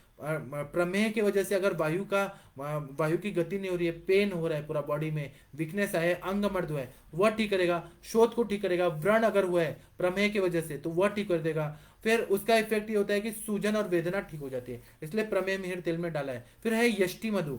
यष्टि मधु आप लोग को पता है कि बहुत सारे गण में बताया, कंठे गण में बताया, जीवनीय गण में बताया, संधान्य गण में बताया, वर्ण गण में बताया है, कंडुग्न गण में, मूत्र विरंजनीय, शोणित स्थापन गण में बताया, छड्डी निग्रहण गण में बताया, स्नेहोपग गण में बताया, वमनोपग, आस्थापनोपग, हर जगह यष्टि मधु है। तो इसका प्रयोग करने के लिए भाव प्रकाश निघंटु में ऐसा बताया कि यष्टि मधु यथा मधुकम क्लीतनकम तथा अन्यत क्लीतनकम तत्तु भवे तोय मधुलिका यष्टि हिमा गुरु स्वाद्वी चक्षुष्या बलवर्णकृत सुस्निग्धा शुक्ला केश्या सूर्य पित्ता नीलास्त्रजित। यह जो यष्टि मधु रहता है, इसका जब हम लोग अभ्यंग करते हैं तो यह दाह का शमन करता है। प्रमेह में बर्निंग सेंसेशन बहुत ज्यादा हो रहा होता है, तो इसलिए प्रमेह मिहिर तेल में यष्टि मधु डालने से यह होगा कि यह दाह का शमन कर देगा, वेदना का शमन, पेन को कम कर देगा, शोथ को दूर कर देगा। और इसका प्रयोग ज्यादा जब हम लोग करते हैं तो इंटरनली म्यूकोजल मेम्ब्रेन को ये हील करता है। वहां पर अगर इंफ्लेमेशन है, शोथ संप्राप्ति ऐसी हुई है, तो वह पूरी तरह से ठीक कर देगा। इसी तरह से ऐसे बताने लायक तो इतना है, इतना अच्छा अच्छा चीज बताया है। इसमें भारंगी भी है, और मैं बताता हूँ जो मेन मेन है। धनिया डाला हुआ है, तो धान्य जो है ऐसे बता रहे हैं, धान्यकम तोवरम स्निग्धम अवृश्यम मधुरम मुत्रलम लघु तिक्तम कटुक्ष्णम उष्णम च दीपनम पाचनम स्मृतम ज्वरग्नम रोचनम ग्राही स्वादु पाकी त्रिदोषणोत तृष्णादाह वमी श्वास कासाम आर्ष कृमि प्रणोत। ऐसा बता रहे धनिया जो है वो तृष्णा निग्रहण गण में है, और तृष्णा निग्रहण गण वाला द्रव्य जो प्रमेह मिहिर तेल में डाला हुआ है तो वह क्या करता है, स्वेदव स्रोतस और अंबुव स्रोतस पे उसका कार्य रहेगा, और प्यास जो बार बार लग रही है वह ठीक हो जाएगा। इसलिए प्रमेह मिहिर तेल का प्रयोग जो है उसमें धान्य युक्त डाला है। अब इसका लेप लेने से सूजन कम होती है, वेदना शमन होता है, और इसमें जो स्किन डिसऑर्डर हुए हैं प्रमेह के वजह से वह ठीक हो जाता है। अब देवदार डाला हुआ है, तो देवदार तो है वातज्ञ द्रव्य है। इसमें ऐसे बता रहे हैं देवदार स्तन्य शोधन है, अनुवासनोपग है। देवदार के बारे में ऐसा बताया है कि देवदारु लघु स्निग्धम तीक्ष्णोष्णम कटुपाकिच विबंधानम शोथामा तंद्रहिका ज्वरास्त्रजित प्रमेय पीन श्लेष्मा कासकंडु समीरनुत। अब इसका अगर अभ्यंग करते हैं प्रमेय मिहिर तेल का, मैं बार बार अभ्यंग पे ज्यादा जोर दे रहा हूँ इसका, लेकिन ऐसा मतलब नहीं कि बस्ती में नहीं देना है, बस्ती में भी इसका मात्रा बस्ती दिया जाता है, बहुत अच्छा फायदा होता है। नस्य के रूप में भी इसका प्रयोग करते हैं, उसमें भी फायदा होता है, लेकिन मैं अभ्यंग के रूप इसलिए बोल रहा हूँ क्योंकि मैंने ज्यादा देखा है, प्रमेय मिहिर तेल का अभ्यंग ज्यादा देखा है, बस्ती में इसका प्रयोग कराया जाता है।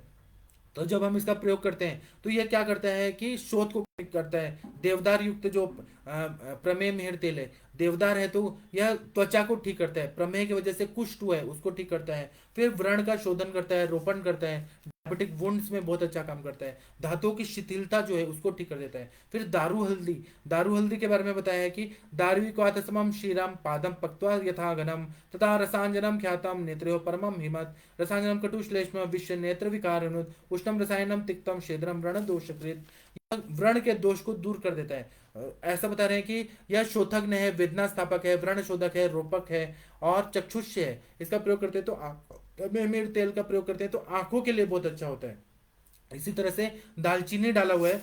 दालचीनी जो है यह बता रहे हैं कि त्वचम लघुष्णम कटुकम स्वादु तिक्तम च रुक्षकम पित्तलम कफ वातग्नम कंडो वामा रुचि नाशनम हृदमस्ति रोग वातार्षा कृमि पिनस का सजित त्वक स्वादितु तनु त्वक स्यातता दारुसिता मता उक्ता दारुसिता स्वाद्वी तिक्ता चानिल पित्त हृत। फिर शुर शुक्ला वर्ण मुख शोस्त्र शापा वर्ण भी बताया है। और जो दालचीनी है वह एलादिगण में है, और त्वचा पे इसका क्या अभ्यंग करते हैं तो ये उत्तेजना देता है, वेदना का स्थापन करता है, सूज को दूर करता है, और यह क्या करता है पूरा शरीर में दीपन पाचन कार्य करता है। तो जब हम लोग ये करते हैं ना, अभ्यंग करते हैं प्रमेय मिहिर तेल को, सुगंधित तेल आता है बहुत अच्छा रहता है इसका। जब हम करते हैं तो वात वाहिनियों की जो वीकनेस रहती है उसको अच्छा कर देता है, पक्षाघात जैसी बीमारियां रहती है, डायबिटीज और पैरालिसिस, ऐसे जब दोनों रहते हैं तो प्रमेय मिहिर तेल का अगर अभ्यंग कर दिया जाए, पैरालिसिस और डायबिटीज मिलाइटिस का जो सिम्टम है वह बहुत काफी हद तक ये काम करता है। केवल शुगर कंट्रोल करने पर ध्यान मत दीजिए, शुगर तो कंट्रोल हो जाएगा, आप एलोपैथी का ले लीजिए, गुड़ूची सत्व दे दीजिए, तिक्त साथ में कोई भी दे दीजिए, गुड़मार दे दीजिए, शुगर लेवल कम हो जाएगा। हमें केवल ये नहीं करना है कि सिम्टोमेटिकली नहीं ठीक करना है, शुगर लेवल कम करना मतलब प्रमेह व्याधि को ठीक करना नहीं होता, पूरी संप्राप्ति को भंग करना होता है, धातुओं की शिथिलता को अच्छा करना होता है, भूताग्नि लेवल तक काम करना पड़ता है, तो अभ्यंग करना बहुत जरूरी होता है। इसी तरह से तगर बताया, तगर जो है वो वेदना स्थापक है, और ऐसा बोलते हैं कि कलायानुसार्यम तगरम कुटिलम नहुषम नतम अपरम पिंड तगरम दंडहस्तम च बहरणे बहिर्नम तगरद्वयम उष्णम स्या स्वादु स्निग्धम लघु स्मृतम विषापस्मर शूलाक्षी रोग दोषत्रयापहम। अब इसका प्रयोग जब हम लोग करते हैं तो वेदना स्थापक है, व्रण रोपक है, यह अलग अलग वात व्याधियों में इसका प्रयोग करते हैं। प्रमेह रोग, प्रमेह में रस में उसके तेल में बताया है कि ये वात व्याधियों में काम करता है। अब मैं तमाल पत्र पढ़ के रुक जाता हूँ, क्योंकि बताने के लिए तो इतने सारे द्रव्य इसमें डाले हैं, तो बताते बताते पूरा मैं थक जाऊंगा। आप लोग बाकी काम आप लोग करिए, होमवर्क जितना मैं बता रहा हूँ बता सकता हूँ अभी ये 1 घंटे में, उतना मैं बता रहा हूँ। तो यह तमाल पत्र जो है, तेज पत्र है, वह क्या है, तो ऐसा बता रहे हैं कि तमाल पत्र जो रहता है वह लघु उष्ण दीपन स्वेद जनन रहता है, मूत्र जनन रहता है। प्रमेह मिहिर तेल में अगर डालते हैं, इसका अभ्यंग करते हैं, पसीना अच्छे से आने लगता है, फिर मूत्र जनन अच्छे से होने लगता है। और प्रमेह में वही तो चाहिए कि मूत्र जनन अच्छे से होने लगे, पसीना आने लगे, और वाटर लेवल जो है अपना शरीर का, अम्बु वस्त्रोतस ठीक हो जाए, श्वेत वस्त्रोतस ठीक हो जाए, अग्नि अच्छा हो जाए, भूताग्नि अच्छा हो जाए, धात्वग्नि अच्छा हो जाए, तो प्रमेह की संप्राप्ति अपने आप ठीक हो जाएगी। और भी बताना है लेकिन मैं थक गया हूँ। आप लोग बाकी रस वीर्य विपाक से देखते रहिए, प्रभाव से देखते रहिए। अभी क्योंकि मैंने 55 मिनट कंटिन्यू बोला, मैं थक गया हूँ, कृपया मुझे क्षमा करिए। मैं और द्रव्यों के बारे में अभी नहीं बता पाऊंगा। मैं आप लोगों को प्रश्न का उत्तर देने का कोशिश करता हूँ। मैं ऐसे केवल शॉर्टकट नहीं मारा कि मैं प्रमेय में तेल बोल दिया, 4-5 इसके यूज बोल दिया और मैं चला गया, ऐसा नहीं। 1 घंटा तक मैंने बताया है, आप लोग और एनालिसिस करिए और पढ़िए इसको, प्रमेय मेहर तेल किस तरह से काम करता है, प्रमेय की संप्राप्ति में अभ्यंग करने से, बस्ती करने से, नस्य देने से और क्यों काम करता है, यह जानना बहुत जरूरी है। केवल 1 घंटे के लेक्चर में इस पे नहीं होगा, बताने के लिए बहुत ज्यादा है डीप में, तब भी मैंने कोशिश किया। डॉक्टर वरुण कुमार जी नमस्ते प्रणाम सर आपको। डॉक्टर सोनम जी नमस्ते प्रणाम आपको। डॉक्टर प्रमोद जी नमस्ते प्रणाम आपको। डॉक्टर नितेश गिरी जी ये बोल रहे हैं कि इंक्रीज वॉल्यूम। मेरे लैपटॉप में इतना ही है, आप बाद में इसको जब देखेंगे यूट्यूब में तो वॉल्यूम इंक्रीज करके देख लीजिएगा। डॉक्टर दीप्ति जी नमस्ते प्रणाम आपको। डॉक्टर कीर्ति जी नमस्ते प्रणाम आपको। डॉक्टर अजय कुमार कांत जी नमस्ते प्रणाम आपको। डॉक्टर रजनीश शर्मा जी नमस्ते प्रणाम आपको। डॉक्टर अर्चना जायसवाल जी नमस्ते प्रणाम आपको। डॉक्टर कुसुम पांडे जी नमस्ते प्रणाम आपको। डॉक्टर सत्यबान जी नमस्ते प्रणाम आपको। डॉक्टर अदिति त्रिपाठी जी नमस्ते प्रणाम आपको। अ, अ, अच्छा, सत्यवान जी का है कि सर जी प्रमेय मेहर तेल भेषज रत्नावली में प्रमेय रोगाधिकार में वर्णित है। 1 मिनट रुकिए, मैं देख ही लेता हूँ। मैंने क्योंकि जल्दीबाजी में देखा तो मुझे मिला नहीं, 1 मिनट बस रुक जाइए। क्या है कि कभी कभी मैंने क्योंकि पढ़ा है भेषज रत्नावली में, मुझे नहीं मिल रहा था, मैं अभी देखता हूँ। आपने अच्छा बताया, और भी मैं देखते रहता हूँ, आप लोग का मैं उत्तर देते रहता हूँ। क्या है ना, आप लोग बहुत अच्छे श्रेष्ठ चिकित्सक हैं, जहाँ मेरा छूट जाता है वहाँ आप लोग मुझे करेक्ट करते हैं, इसलिए मुझे अच्छा लगता है कि आप लोग मुझे करेक्ट करते हैं। और मुझे अपने पे घमंड थोड़ा है कि मेरे को सब कुछ आता है, मैं ऐसे चरक मुनि थोड़ा ना हूँ, मैं अभी तो सीख ही रहा हूँ। 456 मैं आप लोग को बताता हूँ प्रमेय मिहिर तेल के बारे में श्लोक में क्या बताया है। और मैं आप लोग का क्वेश्चन आंसर भी देखता हूँ। बीरमती जी नमस्ते प्रणाम आपको। डॉक्टर राकेश जी नमस्ते प्रणाम आपको।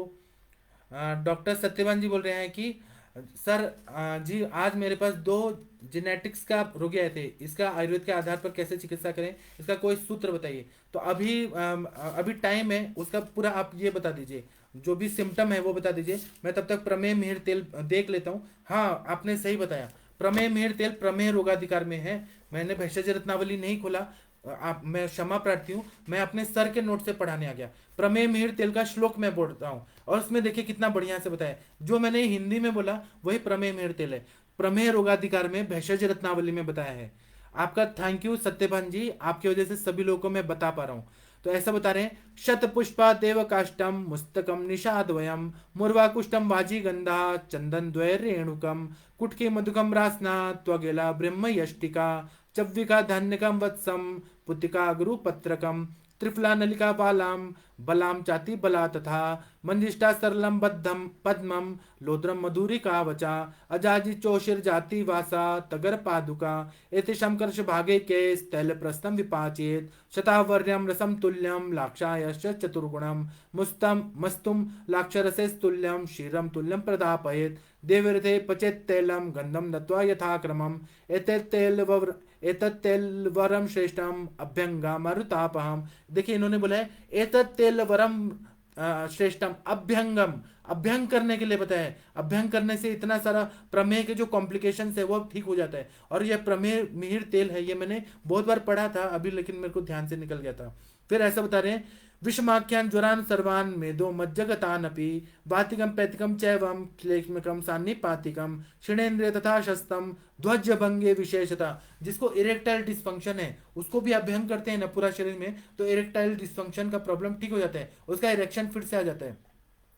फिर क्षीणेन्द्रिय, पूरा शरीर जब क्षीण हो गया, इंद्रिय क्षीण हो गए, उसमें मेहर तेल का अभ्यंग करने से फायदा होता है। और वातिकम पैतिकम चैव श्लेष्मिकम सान्निपातिकम, वाता ज्वर पित्ता ज्वर श्लेष्मिक ज्वर और सान्निपातिक ज्वर में इसका प्रयोग करने से बहुत अच्छा फायदा होता है। और विषमान ज्वरान सर्वान मेदो मज्जगतान अपि, मतलब हर तरह के विषम ज्वर, संतत ज्वर, संतत सतत अन्यदुष तृतीय चतुर्थक, हर तरह के ज्वर में यह फायदा करता है। और दूसरा ये बता रहे हैं कि मेदोगत और मज्जागत जो भी व्याधियां हैं, मेदो धातुकर और मज्जा धातुकर, सभी व्याधियों में ये बहुत अच्छा काम करता है। उसी तरह से बता रहे हैं दत्तेलन विशेषण फलमस्यम च कथ्यते दाहम पित्तम पिपासाम च। दाह में अगर बर्निंग सेंसेशन हो रहा है, पित्त बढ़ा हुआ है, प्यास की बीमारी है, जिसमें अम्बुवा स्त्रोतस और स्वेदवा स्त्रोतस विकृत हुआ है, मूत्रवा स्त्रोतस भी विकृत हुआ है, जिससे प्यास बार बार लग रही है, तो यह बैलेंस करता है। मूत्रवा स्त्रोतस को, स्वेदवा स्त्रोतस को और उदकवा स्त्रोतस को बैलेंस कर देता है, अम्बुवा स्त्रोतस को, तो उसके वजह से प्यास की बीमारी ठीक होती है। छठदिम चा, भ्राजक पित्त पे काम होता है अभ्यंग करने से, पाचक पित्त अच्छा होगा और उल्टी अच्छा हो जाएगा। मुख शोषण, मुख शोष में ठीक करता है। प्रमेयान विंशति चैवन नाशत विकल्पता प्रमेय मिहिर नामना रथी नाथेन भाषतम। इसका मतलब यह है कि तिल तेल 2 प्रस लेना है, शतावरी का रस 2 प्रस लेना है, लाक्षा का रस 8 प्रस लेना है, दूध 2 प्रस लेना है, मस्तु 8 प्रस लेना है। और कल का द्रव्य क्या लेना है, सोया, देवदार, मुस्ता, हल्दी, दारू हल्दी, मुलहटी, फिर मुरवा मूल, अश्वगंधा, श्वेत चंदन, रक्त चंदन, रेणुका, कुटकी, मुलेठी, रासना, दालचीनी, छोटी इलायची, भारंगी, चव्य, धनिया, इंद्र, करंज बीज, अगरू, तेज पत्र, फिर त्रिफला, नलिका, गंधवाला, बला, अतिबला, मंजिष्ठा, सरल काष्ठ, पद्माक, लोद्र, सौंफ, बचा, जीरा, उशिर, जायफल, अडुलसा की छाल, तगर, ये सभी 2-2 तोला में लेना है। और इसको यथाविधि जैसे तेल सिद्ध करते हैं उस तरह से बना देना है। गंध द्रव्यों में इसका पाक करना है। इसका प्रयोग करने से वात व्याधि, विषम ज्वर, मेद और मज्जागत ज्वर ठीक होते हैं। वातिक, पैतिक, श्लेष्मिक, सानिपतिक ज्वर नष्ट हो जाता है।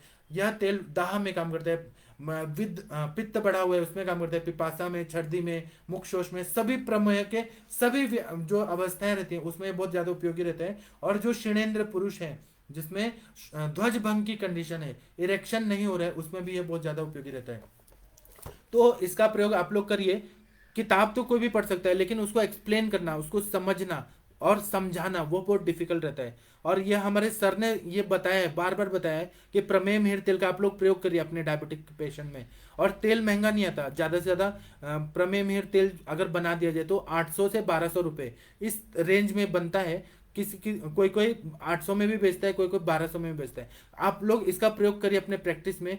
इतना तो कोई भी शीर वाला तेल का भी रेट यही चल रहा है मार्केट में, तो आप लोग इसका प्रयोग करिए अभ्यंग के रूप में, बस्ती के रूप में। प्रमेह पेशेंट में पैसा महत्व नहीं है, पैसा तो है इंपॉर्टेंट, लेकिन पैसे से ज्यादा वो पेशेंट के कॉम्प्लिकेशंस ठीक हो जाते हैं, तो वो पेशेंट जरूर वो पे करेगा उतना आप लोग को। डॉक्टर श्रुति निगम जी नमस्ते प्रणाम आपको। डॉक्टर दिलीप जी नमस्ते प्रणाम आपको। डॉक्टर दिनेश जी नमस्ते प्रणाम आपको। डॉक्टर आकांक्षा जी नमस्ते प्रणाम आपको। डॉक्टर गगन अग्रवाल जी नमस्ते प्रणाम सर आपको। डॉक्टर नितिन बंसल जी नमस्ते प्रणाम आपको। डॉक्टर ज्योति जी नमस्ते प्रणाम आपको। आप लोग ना बहुत अच्छे वैद्य लोग हैं। एक वैद्य ने मुझे करेक्ट किया, सत्यवान जी ने, मुझे इतना अच्छा लगा। डॉक्टर ज्योति जी नमस्ते प्रणाम आपको।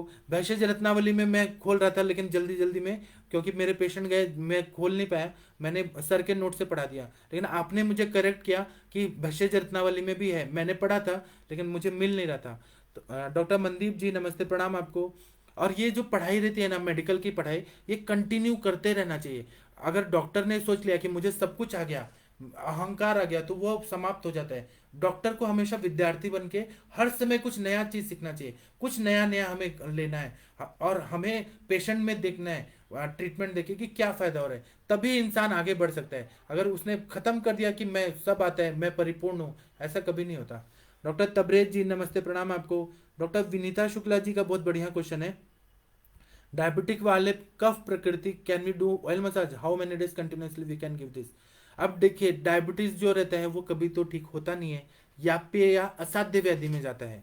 और मधुमेह ही तो असाध्य बोला है, कभी भी क्योर नहीं होता है। तो आप पूरा जिंदगी उनको ऑयल मसाज बोलिए ना, और ऑयल मसाज थोड़ी ना नुकसान करेगा, वो तो दिनचर्या में होता है। अभ्यंगम माचरे नित्यम स जरा संभाता, उसमें तो काम करेगा ही। किसी ने, सत्यवान जी ने कहा है शीत पित्त में लाभदायक है। शीत पित्त में काम नहीं करेगा, यह अभ्यंग के गुण वाला देगा, लेकिन शीत पित्त में इससे कभी भी शीत पित्त का सिम्टम नहीं कम होगा। शीत पित्त में आपको महामरीच्यादि तेल और तीक्ष्ण तेल चाहिए, तीक्ष्ण। ये तेल तीक्ष्ण नहीं है, यह कैसे सौम्य तेल है, और यह ऐसा डिजाइन किया गया है कि प्रमेह की संप्राप्ति में काम करे और वात व्याधि पे काम करे। शीत पित्त के लिए तीक्ष्ण तेल चाहिए, जैसे सरसों का तेल चाहिए, महामरीच्यादि तेल चाहिए। और उसमें दवाई शीत पित्त प्रभंजन रस, वृहत हरिद्राखंड, पित्त शामक गंधक रसायन, फिर कैशोर गुगुल, त्रिफला गुगुल, पंच तिक्त घृत गुगुल, ये सब देना पड़ता है, विरेचन देना पड़ता है, तब शीत पित्त में काम करता है। डॉक्टर शोभना जी नमस्ते, प्रणाम आपको। शीत पित्त में प्रमेह मिहिर तेल का काम नहीं होता है, आपको अभ्यंग का गुण चाहिए तो वो हो जाएगा। डॉक्टर विजय जी नमस्ते, प्रणाम आपको। डॉक्टर मीनल गुप्ता जी बहुत बढ़िया क्वेश्चन पूछ रही हैं। Diabetic patient 90 kg with itching over hand, which oil और पाउडर वी शुड यूज। तो ये प्रमेह मिहिर तेल है ना, ये इचिंग में भी काम करेगा। प्रमेह जन्य कंडू है, प्रमेह जन्य कुष्ठ है, वह सब में प्रमेह मिहिर तेल बहुत अच्छा काम करता है। मीनल गुप्ता जी, अगर आपको चाहिए तो मैं पुणे से भिजवा दूंगा आपको, और बहुत अच्छा रिजल्ट आएगा। इचिंग के लिए इसका प्रयोग करिए। डायबिटीज रिलेटेड जो डायबिटीज मेन है, स्वतंत्र व्याधि डायबिटीज है, परतंत्र व्याधि कंडू है, इसमें इसका प्रयोग करने से बहुत अच्छा फायदा होगा। और डॉक्टर अरविंद सक्सेना जी का फेवरेट सब्जेक्ट है, टॉपिक है डायबिटीज। तो यह सर जो है ये इसका प्रयोग करेंगे, तो मुझे तो लगता है, या शायद करते भी होंगे, इसका प्रयोग करने से डायबिटिक रिलेटेड सारे प्रॉब्लम्स कॉम्प्लिकेशंस में बहुत अच्छा फायदा होता है। आप लोग इसका प्रयोग करिए। अगर आप लोग को नॉर्थ इंडिया में नहीं मिलता है तो आप मुझे बताइए, मैं भिजवा दूंगा। डॉक्टर अरविंद सक्सेना जी नमस्ते, प्रणाम आपको। डॉक्टर कैलाश जी नमस्ते, जय धन्वंतरी देवा। सोनम जी बोल रही हैं कि बहुत बढ़िया चीज बोल रही है, डायबिटिक न्यूरोपैथी में यूज होगा। इंटरनल मेडिसिन क्या दे सकते हैं? डायबिटिक न्यूरोपैथी जब रहता है ना, जहां पर भी नर्व का इन्वॉल्वमेंट रहता है, वहां पर स्वर्ण मालिनी वसन, स्वर्णकल्प, स्वर्ण मालिनी वसन, फिर ये त्रैलोक की चिंतामणि रस, बृहत्वाद चिंतामणि रस, वसंत कुसुमा का रस, जहां पर भी न्यूरॉन्स का इफेक्ट आता है, वहां पे न्यूरोपैथी हो रही है, नर्व्स डैमेज होने लग रहे हैं, वहां पे ऐसी पैथोलॉजी हो रही है कि नर्व पे उसका अटैक हो रहा है डायबिटीज का, तो वहां पर ये स्वर्णकल्प ही उसका प्रयोग करते हैं। और ये बोल रहे हैं डायबिटिक न्यूरोपैथी में अभ्यंग करेंगे तो फायदा होगा, इंटरनल मेडिसिन में स्वर्णकल्प दीजिए। और शुगर लेवल को कम करिए, धातुओं की शिथिलता के लिए इसका अभ्यंग करने से फायदा होगा। इसका बस्ती भी देते हैं, तो ये डायबिटिक न्यूरोपैथी में बहुत अच्छा। न्यूरोपैथी में क्या होता है, सुन्न पड़ जाता है या पेन होने लगता है, कोई कोई जगह पे बहुत ज्यादा पेन होता है, या कहीं कहीं सुन्न नमनेस आ जाता है, वो दोनों कंडीशन में प्रमेह मिहिर तेल का प्रयोग करने से फायदा होता है। मैंने तो कुछ कुछ पेशेंट को, जब मेरे पास प्रमेह मिहिर तेल अवेलेबल नहीं होता है, शॉर्टेज हो जाता है क्योंकि डिमांड बहुत है, तो मैं चंदन मला लाक्षादी तेल का भी अगर अभ्यंग बोल देता हूँ पैरों में लगाने को, तो डायबिटिक न्यूरोपैथी में चंदन मला लाक्षादी तेल से भी बहुत अच्छा रिजल्ट आया है, ऐसा बहुत अच्छा फायदा हुआ है। डॉक्टर मांडवी जी नमस्ते, प्रणाम आपको। डॉक्टर विपिन पांडे जी नमस्ते, प्रणाम आपको। डॉक्टर विनीता जी बोल रही हैं कि diabetic patient has kidney parenchymal changes, due to this creatinine level is increasing and HbA1c 7.2। अब डायबिटिक पेशेंट है तो आपको शुगर लेवल कम करना है, तो मैं हमेशा बताता हूँ ना मेरे सर का फॉर्मूला, कि गुड़मार लेना है, जम्बू का पत्र लेना है, जम्बू के बीज लेना है, बेल का पत्र, कच्चा बेल का फल का चूर्ण, फिर नीम की छाल, नीम के पत्ते, पुनर्नवा, गुडुचि, ब्राह्मी, रस पाचक के द्रव्य डालिए, रक्त पाचक के द्रव्य डालिए, सारे तिक्त रसात्मक डाल देंगे, तो ये सबसे ये हो जाएगा, शुगर लेवल कम हो जाएगा। एक बात वो, दूसरा क्रिएटिनिन लेवल अगर बढ़ा है तो उसमें पुनर्नवा बहुत अच्छा काम करता है, तो पुनर्नवा गूगल दीजिए, गोक्षुरादि गूगल दीजिए, चंद्र प्रभावटी दीजिए, जो मूत्रल है ना वो दे दीजिए। फिर दीपन पाचन द्रव्य दीजिए, जैसे आरोग्यवर्धिनी, आरोग्यवर्धिनी नहीं, उतना आप रसकल्प देंगे तो उसको इफेक्ट आएगा। रसकल्प ज्यादातर किडनी के पेशेंट को हम अवॉइड करते हैं क्योंकि आजकल रसकल्प उतना अच्छा से नहीं बनता है। तो आरोग्यवर्धिनी न देके आप लवण भास्कर चूर्ण दीजिए, उससे भूख अच्छा हो जाएगा। अजमोदादी चूर्ण दीजिए। आम काढ़ा है सर के फॉर्मूला बुक में, वो आम काढ़ा दीजिए। दूसरा, पांडु रोग, मतलब ये ज्यादातर वातज पांडु के पेशेंट रहते हैं। डायबिटिक पेशेंट में रक्त की कमी रहती है। आप एचबी लेवल देखिए, वातज पांडु में घृतपान बताएं तो वह आप घृतपान कराइए। दाढ़ी माती घृत, कटुकादि घृत ऐसा दीजिए, वो मीठा भी नहीं रहता और पेशेंट को फायदा करता है। दूसरा, क्रेटिनिन लेवल बढ़ा हुआ है तो ब्रह्म रसायन अगर दे देंगे, और धानवंतर तेल और दशमूल काढ़े का बस्ती, इससे क्रेटिनिन लेवल एकदम सडनली कम हो जाता है। दशमूल काढ़ा और धानवंतर तेल का बस्ती अल्टरनेट डेज देना है, कम हो जाएगा, यूरिनेशन अच्छे से होने लगेगा। बाद में किडनी के लिए रसायन देना है तो उसमें ब्रह्म मुहूर्त में उठना, ब्रह्म रसायन खाना, इस तरह से करेंगे तो धीरे धीरे धीरे धीरे पेशेंट ठीक हो जाएगा। वह कम से कम डायलिसिस से उसको हम बचा सकते हैं। डायलिसिस को एक बार गए तो बार बार डायलिसिस करके 40-50 डायलिसिस होने के बाद किडनी श्रिंक होने लगता है, किडनी फेल होने लगता है और उसका फिर इलाज नहीं होता। अगर डायलिसिस करने लगते हैं तो किडनी जो है, अब हर ऑर्गन, एक बच्चा है, अगर बच्चे को आप दिन भर गाड़ी पे ही बैठाएंगे और चलने नहीं देंगे तो बच्चा क्यों चलेगा। एक बार क्या हुआ कि मेरे पास एक 2004 में एक बच्चा आया था जो चल नहीं पाता था, तो मैं उसको बोला कि आप चलो और मैं बस्ती दूंगा, अभ्यंग करने को बोल दिया, सब कुछ कर दिया। तो उसने मुझे क्या कहा मालूम है कि डॉक्टर मेरी माँ सब मुझे करती है ना, मैं क्यों चलूँ। तो उसी तरह से डायलिसिस में मशीन अगर वो यूरिन को क्लीन कर रही है तो फिर किडनी बोलेगा मैं क्यों काम करूं, और फिर एट्रोफिक चेंजेस होने लगते हैं, किडनी श्रिंक होने लगती है, तो फिर उसका इलाज नहीं है किडनी ट्रांसप्लांट के अलावा।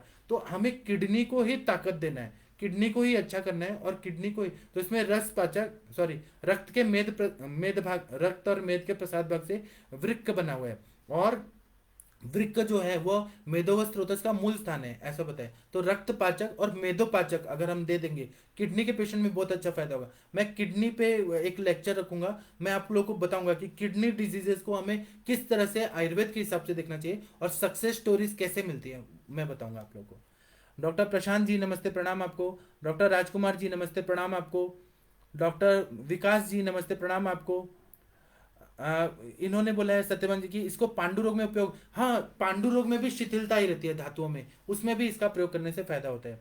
डॉक्टर सत्यवान जी बोल रहे हैं अभ्यंग और पादव्यंग से लाभ मिलेगा, 100% फायदा होगा, आप करके देखिए, पेशेंट खुद बोलेगा कि उसकी ताकत बढ़ गई है। डॉक्टर जयदेव सिंह जी नमस्ते प्रणाम आपको। डॉक्टर निधि जी नमस्ते प्रणाम आपको। डॉक्टर सत्यवान जी बोल रहे हैं कि कभी महाराष्ट्र आप आइए ना, मैं तो बुला रहा हूँ, महाराष्ट्र आइए। महाराष्ट्र मतलब इतना अच्छा इसका संस्कृति है, महाराष्ट्र तो इतना अच्छा है कि क्या बताएं, वीरों की भूमि है और विद्वानों की भूमि है महाराष्ट्र। यहाँ महाराष्ट्र में जो रहता है ना वो अपने आप को गर्वान्वित महसूस करता है, शिवाजी महाराज की ये भूमि है, मतलब इतना अच्छा लगता है। महाराष्ट्र तो बहुत अच्छा है, आप पूरा भारत अच्छा है, लेकिन जो मैं जहाँ रहता हूँ मैं अपने कर्म भूमि की तारीफ कर रहा हूँ, बस ये बात है। डॉक्टर विपिन जी बोल रहे हैं यूरिनरी इनकंटिनेंस इन्वॉल्टरी लेके जो यूरिन में वर्क करता है उसमें आप बस्ती दीजिए, क्योंकि यूरिनरी इनकंटिनेंस जो है ना मूत्र वेगावरोध की वजह से हो रहा है, तो उसमें बस्ती देंगे ना तो जो यूरिनरी ब्लैडर और वहाँ की जो मसल्स है उसमें स्ट्रेंथ आएगा, और तो उसमें आप बस्ती दे देंगे या उत्तर बस्ती तो फायदा हो जाएगा। डॉक्टर अजय मौर्य जी नमस्ते प्रणाम आपको। अजय मौर्य जी बस्ती दे सकते हैं, देना ही है, इसका फायदा होता है। डॉक्टर दीप्ति जी बोल रहे हैं कि pregnancy induce DM diabetes mellitus में अभ्यंग में ठीक होगा। हाँ, अब डायबिटीज के वजह से जो बेबी में वीकनेस आ रही है, जो सिम्टम ट्रांसफर होने वाले हैं मदर से, उसमें तो काफी हद तक फायदा हो जाएगा। बाकी उनको परहेज और खाना पीना अच्छा करना है, रसायन खिलाना है, तो नहीं होगा बच्चे को डायबिटीज। डॉक्टर दिनेश जी नमस्ते प्रणाम आपको। अब प्रेगनेंसी इंड्यूस अभ्यंग करने से फायदा होता है, ये मैंने देखा है। अब हर मदर के बच्चे को डायबिटीज होगा ऐसा तो है नहीं, हम वो प्रोन टू वैसा होने की कंडीशन रहती है, अगर वो बेबी को हमने पहले से ये सब दिया तो उसको नहीं होगा डायबिटीज। डॉक्टर निक पाटिल जी बोल रहे हैं बहुत अच्छा sir, thank you. Doctor Raman Garg ji बोल रहे हैं कि 20 प्रकार के प्रमेह में काम करता है, कफ व वातज सभी प्रमेह में काम करता है सर, सभी में करता है, पित्तज प्रमेह में भी करता है। डॉक्टर बलविंदर जी नमस्ते प्रणाम आपको। माँ आयुर्वेदिक हॉस्पिटल प्रणाम आपको। प्रियंका जी बोले योर एड्रेस, मैं अभी अपना नंबर दे दूंगा, आप व्हाट्सएप करिए, मैं एड्रेस दे दूंगा। डॉक्टर सत्यवान जी बोल रहे हैं कि अब सर बच्चे का आयु 8 वर्ष तथा दूसरे का 3 वर्ष है, परंतु वो ना बैठ सकते हैं ना चल सकते हैं, यहाँ तक कि किसी 2-3 महीने के विश्व का अंग जितना कोमल नहीं हुआ, वाक शक्ति भी नहीं। इसमें एक कल्याण का वलय जो रहता है वो बहुत अच्छा काम करेगा। आप ये केस मुझे अच्छे से बताइए तो मैं आपको और अच्छे से गाइड कर पाऊंगा। अनुरिता जी नमस्ते प्रणाम आपको। महापैशाचिक घृत आपको मालूम होगा जो उन्माद रोग में है, उसका श्लोक देखिए, उसमें बोला है कि बाला नाम अंग वर्धनम। ऐसे कंडीशन में महापैशाचिक घृत का अभ्यंग करना चाहिए। महापैशाचिक घृत बच्चे को खिलाना है, उसका नस से देना है, वो शिरो अभ्यंग करना है, तो ये बहुत अच्छा महापैशाचिक घृत मिलता है मार्केट में, आप उसका प्रयोग करिए। अनुरिता जी नमस्ते प्रणाम आपको। आप आई नहीं थी सुबह के सेशन में अनुरिता जी, आपको सब लोग मिस कर रहे थे। डॉक्टर उमा जी नमस्ते प्रणाम आपको। डॉक्टर स्वप्ना जी नमस्ते प्रणाम आपको। डॉक्टर पवनाश्री जी बोल रहे हैं वसंत कुसुमाकर रस कितने दिन दे सकते हैं डायबिटिक पेशेंट में शुगर वैल्यू अच्छा कंट्रोल हो रहा है तब भी। तो इसमें ना आप डिसाइड करिए, आप वसंत कुसुमाकर रस 42 डेज दीजिए फिर ब्रेक करिए, फिर 42 डेज दीजिए फिर ब्रेक करिए। डॉक्टर सत्यवान जी बोल रहे हैं वेदों में आयुर्वेद और वैद्यों में Shri Arvind. Thank you thank you, लेकिन मेरे सारे वैद्य भी उत्कृष्ट हैं, आप लोग भी श्रेष्ठ हैं। आपको लगता है कि मैं अपने गुरु का ज्ञान दे रहा हूँ, मैं श्रेष्ठ नहीं हूँ। वैद्यों में श्रेष्ठ तो भगवान धन्वंतरी हैं, वो श्रेष्ठ हैं, और आप लोग भी श्रेष्ठ हैं। मैं आप लोग के साथ आके मुझे अच्छा लगता है, इसीलिए तो मैं आप लोग के साथ रहता हूँ ज्यादातर। आप लोग भी श्रेष्ठ हैं, उत्कृष्टतम है आप लोग। सोनम जी नमस्ते प्रणाम आपको। डॉक्टर विनीता जी नमस्ते प्रणाम आपको। डॉक्टर अपूर्वा जी नमस्ते प्रणाम आपको। डॉक्टर टिंकल यादव जी नमस्ते। ये बोल रहे हैं कि सर किडनी के ट्रीटमेंट पर लेक्चर, जी मैं जरूर लूंगा, आप थोड़ा दिन रुक जाए, मैं किडनी पे लूंगा। अश्विनी कुमार जी नमस्ते प्रणाम आपको। डॉक्टर दीपक जी नमस्ते प्रणाम आपको। मैं चाहता हूं कि आयुर्वेद के नेफ्रोलॉजिस्ट जो रहते हैं, जो मतलब किडनी पे काम करने वाले आयुर्वेद के डॉक्टर तैयार हो पूरे भारत में, इतना अच्छा फायदा हो, इतना अच्छा फायदा हो। डॉक्टर श्रुति जी बोल रही हैं कि फक रोग की चिकित्सा, फक रोग में तो हमें अस्थि मज्जा पाचक देना है, अस्थि मज्जा पाचक पे बहुत अच्छा काम होता है, और अग्नि को बढ़ाना है, चंदन मला लाक्षादि तेल से मालिश करना है, इन सब से। फक रोग पे मैं एक अच्छा लेक्चर लूंगा तो मैं आपको बताऊंगा। डॉक्टर रितिका बाली जी नमस्ते प्रणाम आपको। अभी क्योंकि टाइम हो गया है, मुझे जाने दीजिए कृपया, मुझे थोड़ा काम है अर्जेंट। आप लोग बहुत अच्छे लोग हैं, आप लोग को मालूम नहीं है इतना मैं तारीफ क्यों करता हूँ, झूठी तारीफ नहीं करता हूँ। आप लोगों से मुझे क्या 1 रुपया मिल रहा है क्या? मुझे अच्छे लगते हैं इसीलिए आप लोग अच्छे हैं। मैंने इतने सारी दुनिया देखी है, मुझे मालूम है आप लोग बहुत अच्छे हैं। तो मैं अभी का लेक्चर बंद करता हूँ। प्रणाम सभी लोगों को।